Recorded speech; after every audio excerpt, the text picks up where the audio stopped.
Thanks for having me. Thanks, Jose, for inviting us. My 10-year-old Robert is on the academic team. Of course, like any proud parent, I'm here to brag about him. But really, I wanted to start out with a quiz question because we play quiz ball for breakfast and dinner time sometimes. So here's your quiz question: what does Barry Goldwater and Shepherdsville have in common? No, you already know. Anybody know? Somebody here knows because somebody I already talked to about. Does anybody know? All right, here's your clue. It has to do with your largest employer in Shepherdsville. Do you know what the connection is now? I heard you talking about it. Barry Goldwater wrote a book, Conscience of the Conservative, in 1961, and it was first published in Shepherdsville by Simon Printing. And I met Nick Simon a few months ago, and he gave me a copy of it to give to my dad. And my dad's a big fan of Barry Goldwater, and so am I. There's a quote by Barry Goldwater that I've always loved, and it is early on in the book, and he says, "I have little interest in streamlining government or in making it more efficient, for I mean to reduce its size. I will not undertake to promote welfare, but to extend freedom. My aim is not to pass bills, but to repeal them. My aim is not to initiate new programs, but cancel out old programs that do violence to the Constitution. I will not attempt to discover whether legislation is needed before I have first discovered whether legislation is constitutionally permissible. And if I am later accused of neglecting my constituents' interests, I will inform them that I was told that my constituents' chief interest is liberty, and in that cause I'm doing the best that I can." That's a great Barry Goldwater. That's the best of all the Barry Goldwater quotes.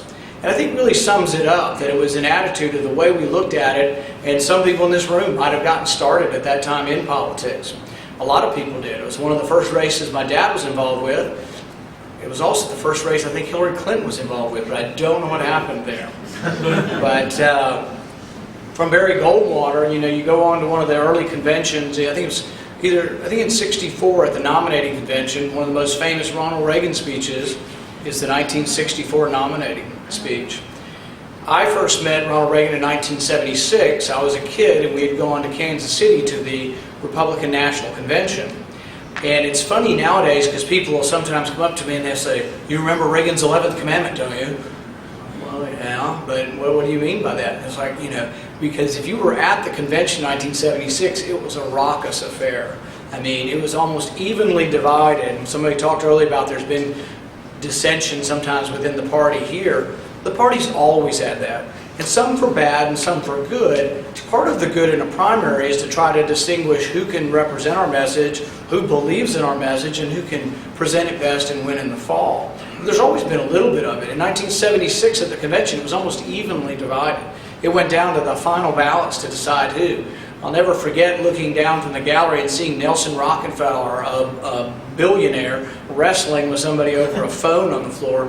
And I remember it because in those days, and when you tell this to a college crowd, they're like, "A phone with a cord? What does that mean?" It was a phone on the floor, but it was a corded phone. And most of the kids haven't seen phones with cords in a while. But Reagan sort of brought a vision that by 1980 sort of took over the Republican Party. And the Republican Party moved forward. And we embraced and got conservative Democrats and independents to come.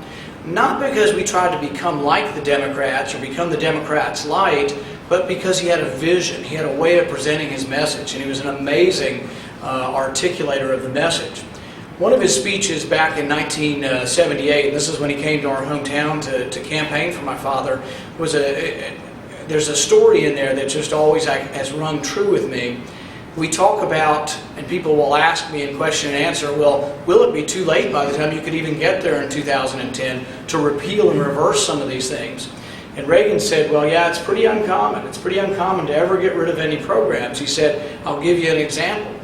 In England in 1803, they set up a civil service position. And they had a guy stand on the cliffs of Dover with a bell. And he was to ring the bell if he saw Napoleon coming. Well, they got rid of that position in 1945. So it's hard to get rid of civil servant. It's hard to get rid of a union employee. It's hard to ever change anything once it gets started. That's why our best bet with things like this healthcare are to extend the debate and hopefully try to win it the first time or defeat it the first time rather than get it and try to repeal it. I did tell this story though to someone recently up in the other side of Louisville, and a woman came up to me who's the chairman up in Oldham County, and she said, well, there was one time when we repealed something. And apparently in 1988 they passed some sort of catastrophic health care that the government was going to run this insurance program, and we did reverse it. I think we had an intervening election, but we reversed it 2 or 3, actually 6 or 7 months later by an onslaught of people going, lobbying their legislators. You can reverse things, but it's difficult. It's easier the first time around. I run for office because I'm worried about our country, plain and simple. I have a good job, I've got a great family, I live in Bowling Green, I'm an eye surgeon down there, and it'd be very easy for me just to stay there and not to do this, and not to travel under these great weather conditions up here today. But I do it because I am worried. I think we are drowning in a sea of debt. I think our government is out of control. The deficit this year will be 13% of our gross national product. This is an historic high. It's higher than it was even in World War II. We're spending $30 billion a year in interest on the debt, and that's at a low interest rate. Imagine what's going to happen to our interest payments if we go from the 1 or 2% we have now up to 15, 16, 17. I think we peaked it was like 18.4%, like in 81 or 82. It could happen again. Many people see it happening again. And we need to be concerned. We're spending money at an enormous clip. Federal spending is now 28% of gross national product. We used to be hovering and hoping we could get back to 20% of gross national product. Now we're at 28%. We're spending money at $53,000 a second. I mean, it is truly and literally out of control. The way I look at it is, I don't think you really can elect enough good people to change the system. I think I could be one of those good people, but one person's not going to be enough. I think the system is fundamentally broken and we have to reform the system. Now, we did have a way of controlling out of control government and controlling politicians, and it was called the Constitution. And we obeyed it for maybe 150 years or so, but around 1935, 1936, I believe we began to ignore the Constitution. FDR tried to stack the court. He couldn't get enough people in by stacking it, but he eventually was president long enough that he appointed 8 out of 9 justices. In about 1936, they started expanding the Commerce Clause. The Interstate Commerce Clause was originally put in the Constitution so we would have free trade, so Kentucky wouldn't have tariffs against Ohio goods and vice versa. But what they changed the Commerce Clause in was to mean that the federal government could begin regulating business within states. Actually, one of the famous first cases was they came in and started regulating mining in eastern Kentucky, and it's called the Carter Coal case. Previous to that, it was always state governments. A couple years later, they expanded it even further. In 1942, there's a famous case called Wickard v. Filbert. There's a farmer out in California, and he wants to grow 20 acres of wheat. The federal government comes in and says, no, you can only grow 10 acres of wheat, and it was an FDR program. He says, well, it's my land, I'm going to grow the 20 acres of wheat, and then he consumed it or fed it to his livestock. Well, they took him to court. It goes all the way to the Supreme Court, and the Supreme Court's decision is that even though he didn't sell it in interstate commerce, because he did not sell it, he could have affected the price indirectly. So through that, we've widened open the Interstate Commerce Clause, and now it's so wide open that everything is justified by it.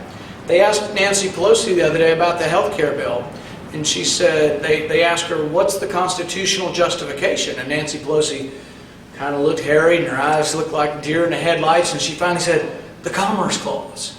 The Commerce Clause is their justification, if they ever think about it, for everything.